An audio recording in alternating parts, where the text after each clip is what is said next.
Law of Success, Imagination. We come now to some final advice from the author on this lesson. He states, the greatest and most profitable thing you can do with your imagination is the act of rearranging old ideas into new combinations. If you properly use your imagination, it will help you convert your failures and mistakes into assets of priceless value. He shares an experience of a time that he was speaking in an Ohio prison penitentiary.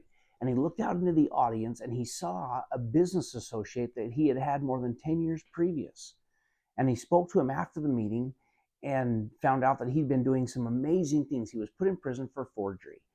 And he found out that he'd been doing some amazing things in the last 10 years in prison. In fact, he had convinced and helped over 1,700 of the 2,300 prisoners in that prison take up the idea of educating themselves while in prison. And he commented to the fellow in prison. He said, I believe I can get you out of here on clemency and get you granted pardon. And the gentleman says to him, he says, over 100 of the most prominent people that you and I know have tried. And Napoleon Hill said, leave it to me. And he said, I moved to the city of Columbus where the governor lived. And he said, with the intent that I was not going to leave until I had this gentleman free.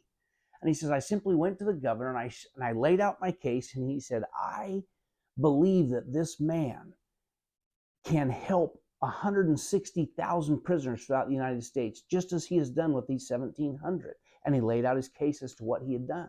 And he said, I believe a man like this should be in charge of a program in all of the prisons. And he says, I'm prepared to take responsibility for him. And he said, Governor, I realize this may cost you some votes. And the governor said, if you will get in front of the clemency board and convince them, he said, I'm prepared to release him tomorrow. My friends, 3 days later, that guy was out of prison. Why? Because Napoleon Hill used his imagination to create value in people's lives. My friends, use your imagination. Use the failures with which you can reorganize your imagination to create successful experiences in your life.